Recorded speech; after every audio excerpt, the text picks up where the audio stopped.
ठाकुर जी दौड़ दौड़ के काम कर रही हैं। कभी झाड़ू पोछा कर रही हैं, तो कभी झूठे बर्तन मांज रही हैं, कभी झूठी पतले उठा रही हैं, तो कभी कपड़े धो रही हैं। और शाम के समय त्रिलोचन जी के पैर दबा रही हैं, उनके पैरों पर मालिश कर रही हैं। बड़ा अद्भुत नजारा है। आप इस कहानी को सुनिए। भगवान और भक्त के बीच की ये प्यारी सी कहानी आपके दिल को छू जाएगी। ये कहानी है पंढरपुर के त्रिलोचन जी की। त्रिलोचन महाराज बहुत साधु सेवी थे। साधु संतों की सेवा किया करते थे। उनके पास धन दौलत की कोई कमी नहीं थी और ना ही उनकी नीयत में दान करने की कोई कमी थी। वो जितना दिल खोलकर कमाते थे उतना ही दिल खोलकर दान भी किया करते थे। पंढरपुर आने वाले सभी साधु संतों को वो अपने घर पर भोजन के लिए बुला लिया करते थे। उनकी अच्छी आवभगत किया करते थे।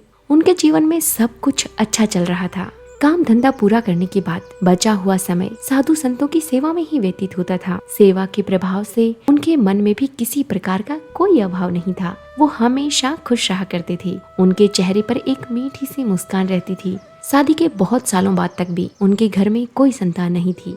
ना पुत्र रत्न प्राप्त हुआ ना पुत्री। लेकिन फिर भी त्रिलोचन जी किसी बात की कोई चिंता नहीं रखते थे। वो मुस्कुरा कर कह दिया करते थे, प्रभु की इच्छा है, नहीं हुआ तो नहीं हुआ। लेकिन एक बात की चिंता उनके मन में रहने लगी थी कि अब हम तो बूढ़े हो चुके हैं और हमारे ठाकुर जी की सेवा कैसे होगी। और ठाकुर जी की सेवा तो हर किसी को अपने हाथों से करनी चाहिए। ठाकुर जी का काम हम किसी नौकर चाकर से नहीं करवा सकते। अभी तक त्रिलोचन महाराज अपनी पत्नी के साथ मिलकर ठाकुर जी की सेवा स्वयं किया करते थे, परंतु अब वो वृद्ध अवस्था की ओर चले जा रहे थे। उनका शरीर पहले की तरह काम नहीं करता था, ना ही वो पहले वाली ऊर्जा थी। बस अब उन्हें यही चिंता रहने लगी थी कि हे प्रभु, कोई ऐसा सेवक मिल जाता जो हमारे यहाँ आने वाले साधु संतों की सेवा भी करे और हमारा भी काम कर दे। इससे हमारा काम भी चलता रहेगा और मन भी लगा रहेगा। बस अब उनके मन में इस चिंता ने घर कर लिया था कि साधु संतों की सेवा कैसे होगी।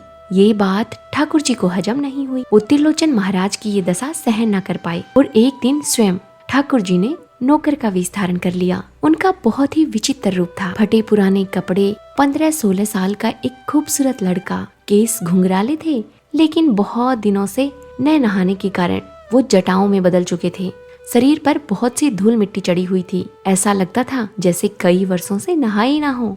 सुबह सुबह का समय था। इधर त्रिलोचन महाराज भगवान के नाम का जाप कर रहे थे। उनके नेत्रों से अश्रुधारा प्रवाहित हो रही थी। वो चिंतन में डूबे हुए थे और बस यही बात सोच रहे थे, प्रभु कोई सेवक मिल जाता तो संतों की सेवा कर पाता मैं अच्छे से। तभी ठाकुर जी उनके द्वार पर आए और मधुर सी आवाज में बोले, सेठ जी राम राम। सेठ जी ने धीरे से अपने नेत्र खोले और मन ही मन सोचने लगे, बड़ा सुंदर बालक है, लगता है नहाता धोता नहीं है। फटे पुराने कपड़े हैं, पैर में पुरानी सी जुत्ती है, लेकिन चेहरे पर तेज है। त्रिलोचन दास जी ने नाम पूछा, बेटा तुम्हारा नाम क्या है? ठाकुर जी मुस्कुरा कर बोले, अरे बाबूजी नाम सुनकर क्या करोगे, काम की बात करो ना। लेकिन त्रिलोचन महाराज बोले, बेटा अपना नाम तो बताओ, बिना नाम के मैं तुम्हें पुकारूंगा कैसे? ठाकुर जी ने अपना नाम बताया, अंतर्यामी। त्रिलोचन महाराज बोले, नाम तो बहुत अच्छा है तुम्हारा, तो आप अंतर्यामी हो, सबके अंतर मन की बात जानते होंगे।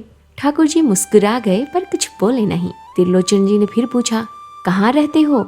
ठाकुर जी मुस्कुरा कर बोले, ऐसा कोई ठिकाना नहीं है हमारा, जहाँ जगह मिल जाती है वहीं रह लेते हैं। त्रिलोचन दास जी को लगा बेचारा अनाथ बच्चा है। उन्होंने फिर से पूछा, तुम्हारे माता पिता का परिचय? ठाकुर जी बोले, अगर हमारे माता पिता होते तो हमारी ये हालत होती, हम भी किसी अच्छी हालत में होते और उनके साथ होते, यहाँ अकेले थोड़ी ना भटक रहे होते। त्रिलोचन महाराज फिर बोले, तो आप ऐसे क्यों भटक रहे हो, क्या चाहिए आपको? ठाकुर जी बोले, बाबूजी हमें तो कुछ काम धंधा चाहिए, काम धंधा मिल जाएगा तो अच्छे से पेट पालन हो जाएगा। त्रिलोचन महाराज फिर सवाल करते हैं, कुछ काम धंधा जानते भी हो? ठाकुर जी बोले, हमें चारों वर्ण और चारों आश्रमों की क्या मर्यादा है, क्या सेवा है, क्या खाना पीना है, सब कुछ मालूम है। ये सुनकर त्रिलोचन जी खूब हंसे और बोले, तुम्हारी उम्र तो 16-17 की लगती है, इतनी सी उम्र में इतना कुछ जानते हो, आखिर तुम्हें इतना अनुभव कैसे है? ठाकुर जी फिर बोले, आप विश्वास करो या ना करो, हम सब जानते हैं। त्रिलोचन जी ने पूछा, साधु सेवा करना आता है? ठाकुर जी फिर बोले, साधु सेवा करते करते मेरा जन्म बीत गया है। त्रिलोचन जी इस बार बहुत हंसे और बोले, लड़का कुछ करे ना करे बातें बहुत अच्छी करता है, इसको रख लेता हूँ, हमारा भी मन बहला रहेगा, कोई संतान नहीं है और इसे भी काम मिल जाएगा। लेकिन उनके मन में एक सवाल आया। उन्होंने ठाकुर जी से फिर सवाल किया, और बोले, तुम्हें इतना अनुभव है और इतने योग्य हो तो तुम्हें कहीं नौकरी क्यों नहीं मिली? कुछ ना कुछ तो खोट जरूर होगा तुम में। ठाकुर जी बोले, हाँ एक खोट है हमारे भीतर, हम काम से पीछे हटते नहीं, सब काम करते हैं, पर हमारे बारे में कोई शिकायत करने लग जाए तो हम वहाँ रहते नहीं हैं, हम वो जगह ही छोड़ देते हैं। त्रिलोचन महाराज जी ने पूछ लिया, क्या शिकायत करते हैं लोग तुम्हारे बारे में? ठाकुर जी मुस्कुरा कर बोले, हम खाते बहुत हैं।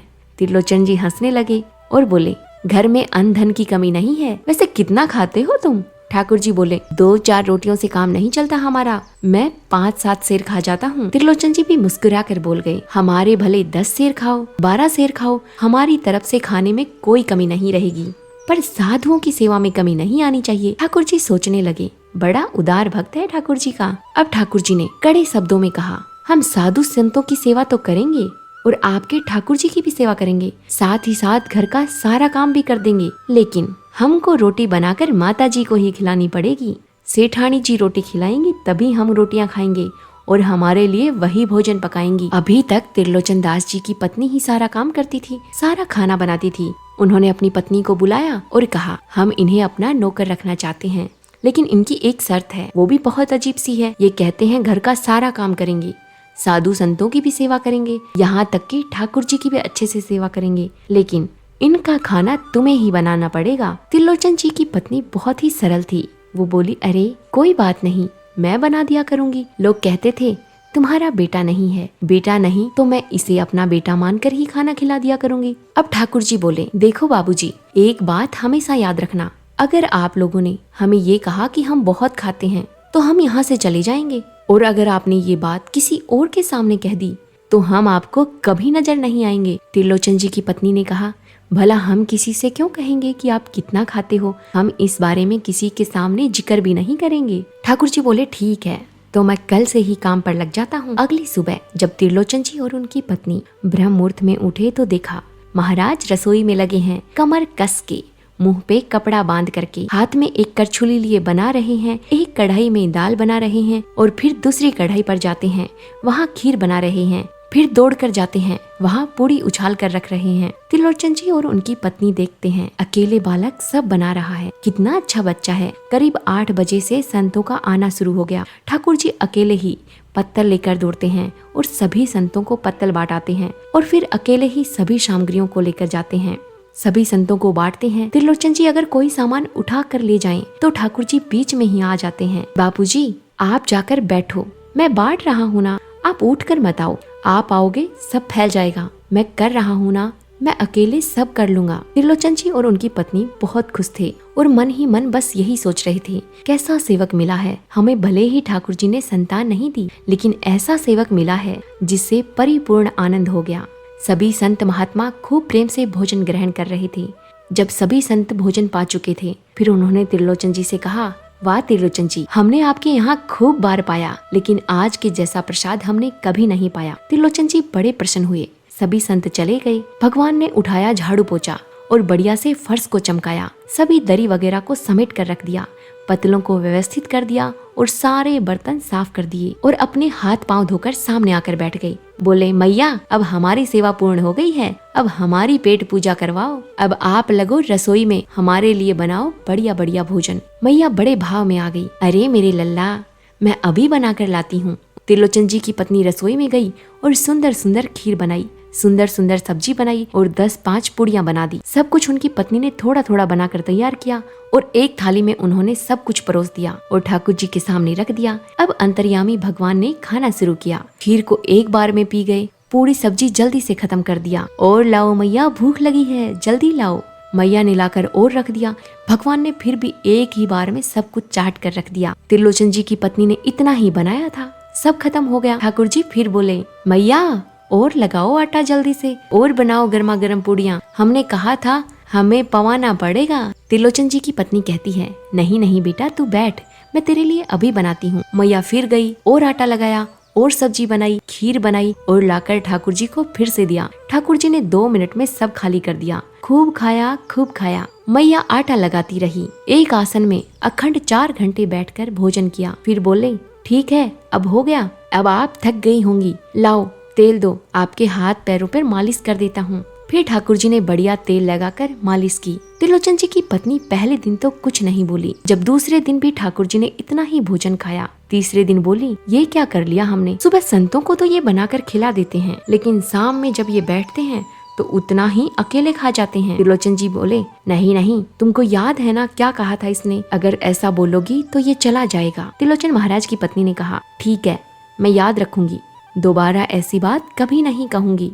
महीना 1.5 महीना बीत गया। खूब आनंद से सेवा चल रही थी, सब खुश थे। धीरे धीरे समय बीतने लगा। ऐसे ही करते करते पूरे 13 महीने बीत गए। ठाकुर जी को त्रिलोचन महाराज के यहाँ सेवा करते हुए। ठाकुर जी के त्रिलोचन महाराज के घर आने से रिद्धि सिद्धि बहुत बढ़ गई थी। साधु संत भी वहाँ बड़ी संख्या में आने लगे। उत्सव महोत्सव बहुत होने लगे। जो साधु जिस प्रकार की वस्तु पाना चाहते थे, भगवान वही वस्तु बना देते थे और सब संतों की निरंतर सेवा किया करते थे। सब साधु संत त्रिलोचन महाराज के घर से खुश होकर ही जाते थे।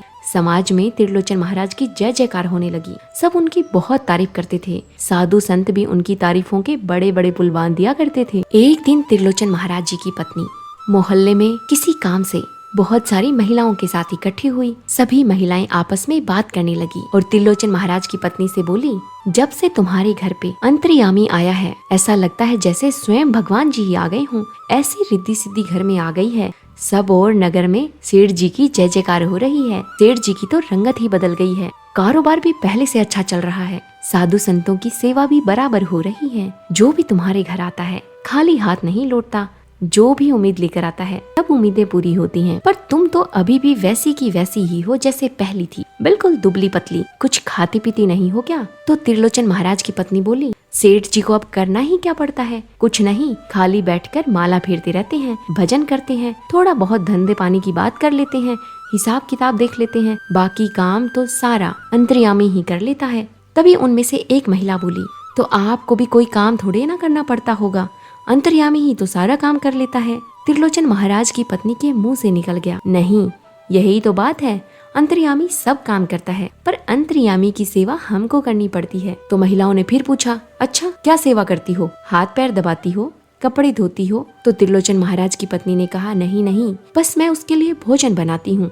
महिलाओं ने फिर कहा, तो इसमें कौन सी बड़ी बात है, 16-17 साल का ही तो लड़का है, 2-4 रोटियां खाता होगा। अब त्रिलोचन महाराज की पत्नी ने जो कहा वो ठाकुर जी को बिल्कुल अच्छा नहीं लगा। उन्होंने कहा, अरे बहन मत पूछो, भले ही दिखता 16-17 साल का लड़का होगा, लेकिन 5-7 सेर से कम नहीं खाता है। इतना तो एक समय का खाना खा जाता है। सभी महिलाएं ये बात सुनकर आपस में बातें करने लगी। इतनी छोटी सी उम्र का लड़का इतना खाना खा जाता है? क्या सच में जो त्रिलोचन महाराज की पत्नी कह रही है वो सही है? लेकिन इधर त्रिलोचन महाराज की पत्नी ने फिर कहा, बहन सही कह रही हूँ, सच में इतना खाता है। त्रिलोचन महाराज की पत्नी के मुंह से ये बात निकली ही थी कि ठाकुर जी तो अंतर्ध्यान हो गए, वो नाराज हो गए। शाम का समय था। त्रिलोचन जी आवाज लगाने लगे, अंतर्यामी, ओ बेटा अंतर्यामी, जल्दी आओ, शाम हो गई है। थोड़ी देर में संत आते ही होंगे कीर्तन करने। लेकिन अंतर्यामी नहीं आए। त्रिलोचन जी ने पूरे घर में देख लिया, ठाकुर जी नहीं मिले। रसोई में देखा, नहीं मिले। पड़ोसियों से पूछा, उनको भी कुछ अता पता नहीं। सब्जी मंडी देखने आए, वहाँ भी नहीं मिले। पूरा पंढरपुर ढूंढ लिया, लेकिन ठाकुर जी नहीं मिले। त्रिलोचन जी उदास हताश होकर बैठ गए। अपनी पत्नी से कहने लगे, पता नहीं कहाँ चला गया है, हमने सब कहीं देख लिया, कहीं नहीं मिला। देवी, तुमने ये तो नहीं कह दिया था ना कि इतना खाते हो? त्रिलोचन महाराज की पत्नी ने कहा, नहीं नहीं, मैं तो कान पकड़ती हूँ, मैं कभी नहीं कहती। फिर त्रिलोचन महाराज ने कहा, किसी और से तो नहीं कहा था ना तुमने कि बहुत सारा खाता है? क्योंकि उन्होंने पहले ही वचन दिया था कि अगर किसी और के सामने कह दिया तो मैं चला जाऊंगा। तभी त्रिलोचन महाराज की पत्नी कहती है, एक गलती हो गई। पड़ोसनों के पास बैठी थी, उनके सामने बातों बातों में मुंह से निकल गया कि उसके लिए बहुत सारा खाना बनाना पड़ता है, 10-10 किलो आटा खा जाता है, इतना खाता है, ये मुंह से निकल गया था। अब त्रिलोचन महाराज समझ गए थे कि तभी अंतर्यामी यहाँ से चला गया। अब त्रिलोचन महाराज और उनकी पत्नी पंडरीनाथ भगवान की डहली पर जाकर बैठ गए और कहने लगे, हे पंडरीनाथ, आपने हमें संतान नहीं दी, पुत्र नहीं दिया, पुत्री नहीं दी। जीवन में हमने कभी उसकी उपेक्षा नहीं की। हमने कभी आपसे शिकायत नहीं की कि आपने हमें संतान क्यों नहीं दी। पर हे नाथ, आपने एक सेवक दिया था। जब से वो हमारे जीवन में आया था, हमारा जीवन अच्छा कट रहा था, संतों की सेवा अच्छी हो रही थी, घर में भजन कीर्तन अच्छे से चल रहे थे, सत्संग होने लगा था। आपके उस सेवक ने हमें आपसे और भी प्रेम करना सिखा दिया था। हम आज आपसे दोनों भीख मांग रहे हैं, हमें कुछ मत दीजिए, आप भी मत मिलिए हमें इस जन्म में, लेकिन हमारे उस सेवक अंतर्यामी को हमें वापस लौटा दीजिए। वो जहाँ कहीं भी है उसे हमारे पास वापस भेज दीजिए। ऐसा कहकर दोनों रोने लगे। भगवान पंडरीनाथ के चरणों में रुदन करने लगे। बहुत रोए। इतने में ही एक स्वर सुनाई दिया, बाबूजी। इतना सुनते ही दोनों ने पीछे मुड़कर देखा। पीछे तो कुछ नहीं दिखाई दिया। फिर आवाज आई, अरे इधर देखिए बाबूजी। दोनों ने वापस पंडरीनाथ भगवान की ओर देखा। भगवान के ही स्थान पर वही अंतर्यामी बालक खड़ा था और उनको आशीष दे रहा है। त्रिलोचन जी तो भाव विभोर हो गए। कैसी कृपा है नाथ आपकी।